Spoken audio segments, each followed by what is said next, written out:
జయ గురుదేవదత్త. ఇప్పుడు ధనుసు రాశి వారికి విశిష్టత తెలుసుకుందాం. అసలు ధనస్సు అంటే ఏంటి? ఒక ధనస్సుని బాణం వదలడానికి రెడీగా ఉన్న ధనస్సు అనుకోండి. ఈ ధనస్సులో కనుక విశేషం ఏంటంటే, ఇప్పుడు గోచారీత్యా ధనుస్సు యొక్క లక్షణం ప్రతి విషయాన్ని వేరుతో సహా తెలుసుకుంటారు. వీరు ప్రతి విషయాన్ని క్షుణ్ణంగా తెలుసుకుంటారు. ప్రతి మంచి జ్ఞానవంతులు, దీంట్లో మహాపండితులు, జ్యోతిష్వేత్తలు, అలానే మీరు విద్వాంసులు, మహాపండితులు, పెద్ద పెద్ద పోస్టులో ఉన్న వాళ్ళు ఉంటారన్నమాట. వీళ్ళు ఎక్కువ సంసారం మీద పెద్దగా ఇంట్రెస్ట్ ఉంది వీళ్ళకి. ఎంతసేపటికి ఇంకా చదవాలి, పిహెచ్డీ చేయాలి, ఇంకా డిప్లొమా, ఇంకా చదవాలనుకో ఆలోచన ఉంటుంటారు వీళ్ళకి. వీళ్ళ ఆలోచన విద్య ఎందుకు బాగా ఆసక్తి కలవారన్నమాట. వీరు ఏ విషయం తెలుసుకున్నా సులంఘంగా లోపలతో సహా మొత్తం విద్య విషయాలన్నీ వేరుతో సహా తెలుసుకుంటారట. వీళ్ళ ఆలోచన చాలా గొప్పదని భావన. అంటే వీళ్ళ యొక్క ప్రవర్తన కూడా, ధనుస్సు రాశిలో పుట్టిన వాళ్ళ యొక్క ప్రవర్తన కూడా ఎలా ఉంటుందంటే, వీళ్ళు ప్రపంచాన్ని తెలిసి ఉంటారు ఆల్రెడీ. ధనుస్సు రాశిలో పుట్టిన వాళ్ళు ప్రపంచానికి, అందరికీ కంపల్సరీగా ఈ వ్యక్తి చాలా గొప్పవాడు అన్న భావన కలిగి ఉంటుంది అన్నమాట. ధనుస్సు రాశిలో పుట్టడం అనేది ఒక అదృష్టం. వీళ్ళు ఏదైనా సరే ఒక టేస్ట్, ఒక పదార్థం తిన్న తర్వాత ఇంకో పదార్థం తినరు వెంటనే. ఎందువల్లంటే టేస్ట్ పోతుంటారు. ఎందువల్లంటే వీళ్ళు ఒక మంచి ఆనందాన్ని పొందుతారన్నమాట. ఏది తిన్నా దాంట్లో మంచి ఆనందాన్ని పొందుతుంటారట. వీళ్ళు వంట కూడా చాలా అద్భుతంగా చేస్తారు. వీళ్ళ మంచి వంట ఎంతో ఆసక్తి ఎక్కువ ఉంటుందన్నమాట. కానీ వీళ్ళు సంసారం పట్ల మాత్రం పెద్దగా అయిష్టత కలిగి ఉంటారు. అంటే మనం అనుకుంటాము, చాలామంది గమనించండి, ధనుసు రాశిలో పుట్టిన వాళ్ళు కానీ, ధను లగ్నంలో పుట్టిన వాళ్ళు కానీ సంసార జీవితంలో పెద్దగా సుఖపడిన వాళ్ళు చాలా తక్కువ మంది ఉంటారు అన్నమాట. ఎందువల్లంటే వీరికి విద్య ఎందున్న ఆసక్తి భార్య ఎందు ఉండదు.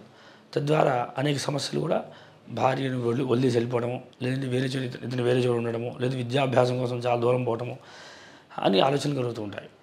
కానీ ధనుస్సు రాశి అంత విశేషమైంది. అంటే ఒక రకంగా చాలా మంచిది, ఒక రకంగా అంటే జ్ఞానం ఉన్నప్పుడు సంసారం మీద ఆలోచన ఉంటుంది కదా, అందుకని వీరు జ్ఞానవంతులు అవ్వడమే ఒక అడ్వాంటేజ్ ఇది.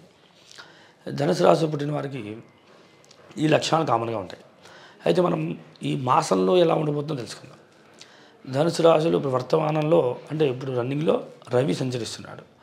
అలానే రేపు రవి మకరంలోకి వెళ్ళిపోతాడు. వెళ్ళిన దగ్గర నుండి వీళ్ళకి స్థితి తల్లిదండ్రులతో సమస్య రావడం, ఎప్పుడు ఉండి మకర సంక్రమణ తర్వాత నుండి ఇలా జరుగుతుంటుంది. అయితే తండ్రితో విభేదాలు రావడం, తండ్రి పట్ల కొంత అనురాగం లేకపోవడం జరుగుతున్న అవకాశాలు ఉంటాయి అన్నమాట.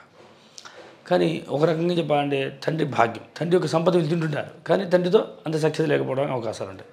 తండ్రి సంపద సమృద్ధిగా లభిస్తుంది వీళ్ళకి. తర్వాత తండ్రి నుండి ఆదరణ బాగుంటుంది, కానీ వీరే తండ్రిని అంతగా ప్రేమగా చూడలేకపోవడానికి కూడా అవకాశాలు ఉంటాయి. తండ్రి దూరంగా ఉండవచ్చు, వీళ్ళ దగ్గర నుండి తండ్రి ఎక్కడో ఉండవచ్చు, కానీ తండ్రి మాత్రం వీళ్ళ యోగక్షేమాలు ఎప్పుడు కోరుకుంటూ ఉంటాడు. అయితే రేపు బుధుడు కూడా సంచరించవచ్చు అటువైపు కనుక, బుధ ప్రభావం మంచిదే కనుక, బుధుడు కుటుంబం పట్ల అభివృద్ధిని ఇస్తాడు కనుక అది యోగదాయకంగా ఉంటుంది. శని అక్కడే ఉంటాడు, ఇక్కడ తృతీయ స్థితిలోనే ఉంటాడు. శని తృతీయ స్థితిలో ఉండడం వల్ల సోదరులు, అక్క చెల్లెళ్ళు వీళ్ళందరి ద్వారా కూడా సఖ్యత బాగుంటుంది, వాళ్ళు అనుకూలిస్తారు, వాళ్ళ ఆదాయం, జీవన ప్రయాణం బాగుంటుంది. ఇక్కడ విచిత్రం ఏంటంటే చతుర్థంలో రాహు సంచరిస్తాడు. అంటే సంవత్సరం పాటు ఉంటాడు, మన భావన మాత్రం ఒక మాస కింద పడుకొని తీసుకోవాలి. కనుక మీనంలో రాహు సంచరించే సమయంలో మనం గ్రహించాల్సిన విషయం ఏంటంటే, రాహు టెక్నిక్గా వాడుకుంటాడు మనుషుల్ని. ఇక్కడ మోక్షదాయకుడు మీనము. ఈ మోక్షానికి ఈ రాహు కనెక్షన్ అయినప్పుడు ఏమవుతుందంటే, మోక్షం కూడా ఎలా సంపాదించవచ్చు అని కొత్త దాని ప్రణాళికలు తయారు చేస్తుంటారు వీళ్ళు. అంటే వీళ్ళు ఎంత గత జన్మలో వృత్తాంతాలు కనబడుతుంటాయి. కొంతమందికి ధనుసు రాశిలో పుట్టిన వారికి పితృదేవత కనబడుతూ ఉంటారు, పూర్వజన్మ జరిగిన వృత్తాంతం కనబడుతుంటుంది. అంటే ఆకాశంలో జరిగే విషయాలను వీళ్ళకి ముందుగానే తెలుస్తుంటాయి.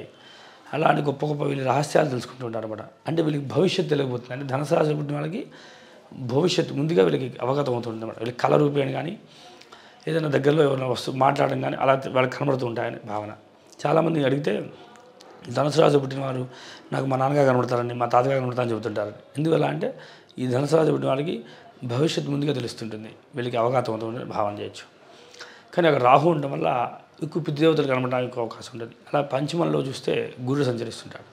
సంతానాభివృద్ధి బాగుంటుంది, సంతానం మంచి విద్యావంతులు అవుతుంటారు, వీళ్ళు సంతానం పట్ల మంచి విషయంతో నడిపిస్తారు. అలానే వీరికి సంతానము పట్ల అనుకూలత ఒకటే కాకుండా వాళ్ళ స్నేహం కూడా బాగుంటుంది అని భావన చేయొచ్చు. ఎందువల్ల అంటే సంతానము ఇక్కడ విశేషం, భార్య ప్లస్ తల్లి, వీళ్ళ కనెక్షన్ కూడా వీళ్ళకి అంత అనుకూలంగా మారుతుంటుంది కనుక బాగుంటుంది. తర్వాత ఈ సమయంలో వీళ్ళకి గృహ సంబంధ విషయాలు ఆలోచిస్తే కనుక నూతన గృహం ఏర్పాటు చేసుకోవచ్చు, వస్తు సామగ్రిని ఏర్పాటు చేసుకోవచ్చు. అలానే వీరికి భూములు వ్యవసాయ రంగంలో ఉన్నట్లయితే బాగా రాణించగలుగుతారు. అదే ఉద్యోగంలో ఉన్నట్లయితే మంచి స్థితిలో ఉండడానికి అవకాశం ఉంటుంది. వీళ్ళు ధార్మిక సేవలు చేస్తుంటారు. కొంచెం సంకీర్తనలు, భజనలు సంబంధ యజ్ఞయాగాలు ఖర్చులు చేయడము, దేవతా సంబంధ సేవ చేయడము, లేదా వీళ్ళు కొంతమంది ఏం చేస్తారంటే వీళ్ళు సంస్థలు పెడుతుంటారు, తద్వారా అభివృద్ధి చేస్తుంటారు. కనుక ఈ ధనుస్సు రాశి వారికి చాలా అద్భుతంగా ఉంటుంది. కనుక ఈ మాసంలో ధనుసు రాశి బాగున్నా ఈ సంవత్సరం అంతా కూడా చాలా అద్భుతంగా పనిచేస్తుంది. సంతాన విషయం కావచ్చు, పిల్లల చదువు విషయం కావచ్చు, మీరు సంపాదన విషయం కావచ్చు, ఉద్యోగం లైఫ్ కావచ్చు, మీరు ఏం కోరుకున్నా ఈ మాసం మొత్తం మీకు అనుకూలించడం వల్ల, సంవత్సరం కూడా గురుడు అక్కడే సంచరించడం వల్ల మీకు జీవితం చాలా ప్రశాంతంగా వెళ్ళిపోతుంది. జై గురుదేవ దత్త.